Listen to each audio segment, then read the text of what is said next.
मैपलवेल नामी एक छोटे रंगीन कस्बे में एक शरारती बली का बच्चा जिसका नाम ओसुकर है, गलती से खिलौनों के एक ग्रुप पर जादुई दवाइयां फेंक देता है। फैले हुए दवाइयां खिलौनों को जिंदा कर देती हैं और वो शहर के अर्ध गिर्द भागना शुरू कर देते हैं, जिससे अफरा-तफरी और उलझन पैदा होती है।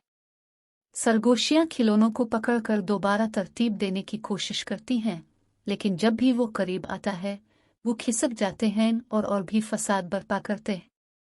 मैपलवेल में दूसरे बच्चे देखते हैं कि क्या हो रहा है और पीछा करने में विस्कर्स के साथ शामिल हो जाते हैं। भागे हुए खिलौनों को पकड़ने में इसकी मदद करने की कोशिश करते हैं। सरगोशियां और बच्चे कस्बे के चौक में खिलौनों को घेर लेते हैं, लेकिन जैसा कि वो समझते हैं कि उन्होंने उन सब को पकड़ लिया है, खिलौने उड़ने और उछलने लगते हैं, जिससे उन्हें पकड़ना नामुमकिन हो जाता है। सरगोशियों को अचानक याद आया कि जादुई दवाइयां ने अपने घर के एक खुफिया कमरे में एक तिर्याक छुपा रखा था, इसलिए वो इसे ढूंढने के लिए वहां पहुंच गया। सरगोशियां तिर्याक के साथ वापस आती हैं और इसे खिलौनों पर डालती हैं, उन्हें दोबारा बाकायदा खिलौनों में बदल देती हैं और हर कोई सुकून की सांस लेता है।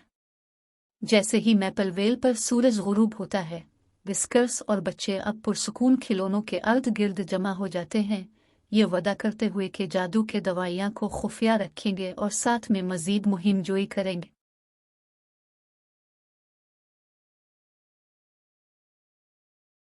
आर्थर और उसके दोस्त पहली बार कैंपिंग ट्रिप पर जाने के लिए पुरजोश हैं।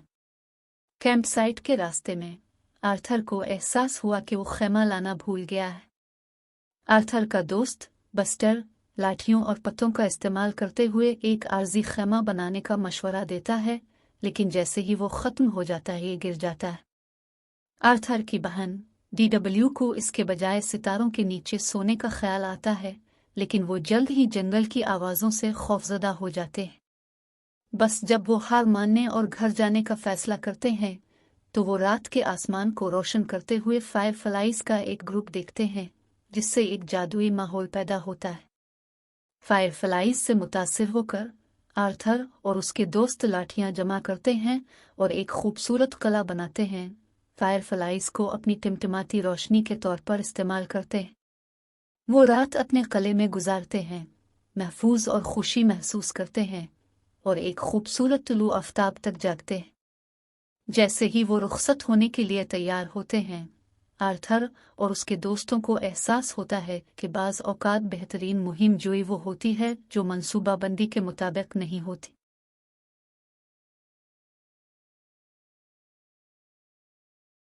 टमी टर्नर एक सुबह बेदार हुआ और इसे मालूम हुआ कि उसके परियों के गॉड पेरेंट्स सब्जियों में बदल गए हैं। नम अपने परियों के गुड पेरेंट्स की ख्वाहिश करने की कोशिश करता है कि वो मामूल पर आ जाएं, लेकिन इसकी ख्वाहिशात चीज़ों को मज़ीद ख़राब करती हैं। अब न सिर्फ इसके परियों के देवदार सब्ज़ी खुर हैं, बल्कि उनके इख्तियारात उनके आसपास की सब्जियों में मुंतकिल हो गए हैं, जिससे में अफरा तफरी फैल गई है। नम सब्जियों से चलने वाले अफरा तफरी को रोकने के लिए अपने दोस्तों चेस्टर और AJ की मदद लेता है और अपने परियों के गुड पेरेंट को मामूल पर लाने का रास्ता तलाश करता है। एक हल की तलाश में टम्मी, चेस्टर और इत्तेफाकी तौर पर एक कदीम जादुई सब्जियों की मखलूक को छोड़ दिया जो को तबाह करने की धमकी देता है। टम्मी को एहसास है कि मखलूक को रोकने का वाहिद तरीका यह है कि वो अपनी तख़य्युल को इस्तेमाल करे और इसे शिकस्त देने के लिए एक बड़ा सब्जी वाला सुपर हीरो तख्लीक करे। मखलूक की शिकस्त और के बच जाने के साथ टिमी के परियों के गॉड पेरेंट्स आखिरकार अपनी मामूल की शक्ल में वापस आ गए। टमी अपने तख़य्युल को जिम्मेदारी से इस्तेमाल करने की अहमियत को सीखता है और अपने परियों के गुड पेरेंट के बगैर भी अपने अर्द गिर्द के जादू की तारीफ करता है।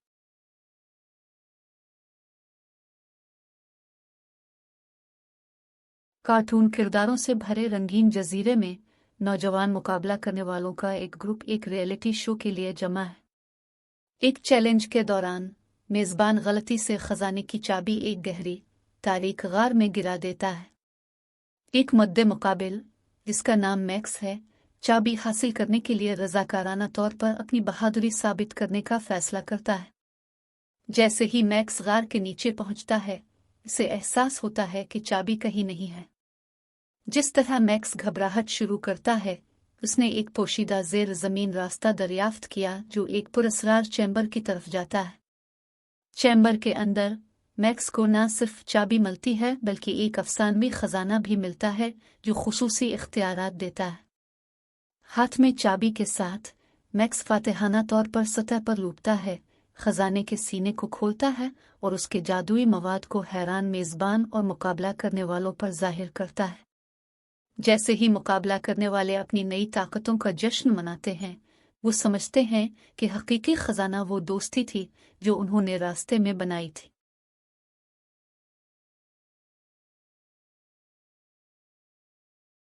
इकोस्ट्रिया की जादुई सरजमीन में स्पार्कल नामी एक नौजवान एक तंदावाला स्पार्कल नामी दोस्ताना ड्रैगन से मिलता है। एक दिन स्पार्कल को एक पुरस्कार खत मौसूल हुआ जिसमें इसे कैंटरलूट में एक अजीम अलशान मेले में शिरकत की दावत दी गई। मेले में शिरकत के लिए पुरजोश स्पार्कल गलती से खत खो देता है और नहीं जानता कि कैंटरलूट कैसे जाना है। चमक अपने दोस्तों से मदद मांगती है, लेकिन वो इससे पहले कभी कैंटरलूट नहीं गए थे। स्पार्कल का नक्शा बनाने के लिए अपने जादू को इस्तेमाल करने के मंसूबे के साथ आता है। जैसे ही वो नक्शे की पैरवी करते हैं, उन्हें एहसास होता है कि ये उन्हें कैंटरलूट की बजाय एक छुपी हुई जेर जमीन भूलभुलैया की तरफ ले जाता है। अपनी दोस्ती और टीम वर्क के साथ स्पार्कल और उसके दोस्त भूलभुलैया से गुजरते हैं और एक खुफिया रास्ता तलाश करते हैं जो बराह रास्त की तरफ जाता है। जैसे ही वो अजीम अलशान मेले में पहुंचे, स्पार्कल को एहसास हुआ कि सफ़र मंजिल से ज़्यादा अहम था और वो इस मुहिम जोई के लिए शुक्रगुजार हैं जो उन्होंने एक साथ की थी।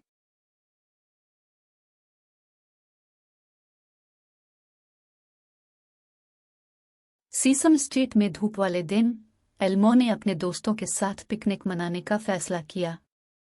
जैसे ही एल्मो अपनी पिकनिक की टोकरी और कंबल जमा करता है, इसे एहसास हुआ कि वो सबको मदऊ करना भूल गया है। घबराकर एल्मो सीसम स्ट्रीट के अर्द गिर्द भागना शुरू कर देता है, अपने दोस्तों को ढूंढने और उन्हें पिकनिक पर मदऊ करने की कोशिश करता है। कुकी मूनसेटर, जो कि कुकीज़ बनाने में मसरूफ है, पिकनिक पर आने के लिए राजी है, लेकिन बिग बर्ड और एबी की डिब्बी कहीं नहीं मिले। जिस तरह एल्मो हार मानने वाला है, उसने बिग बर्ड और एबी की डिब्बी को दरख्त के पीछे छप छुपाते खेलते देखा। एल्मो गेम में शामिल होता है और कामयाबी से उन्हें ढूंढता है, जिससे वो हंसने लगते हैं। आखिरकार सबके इकट्ठे होने के साथ एल्मो और उसके दोस्त हंसी, मज़े और लजीज स्नैक्स से भरी एक खुशगवार पिकनिक से लुत्फ अंदोज हुए। जैसे ही सीसम स्ट्रीट पर सूरज गुरूब होता है, एल्मो को एहसास होता है कि यहाँ तक कि जब चीज़ें मंसूबाबंदी के मुताबिक नहीं होती हैं, दोस्त हमेशा तफरी में शामिल होने का रास्ता तलाश करते हैं।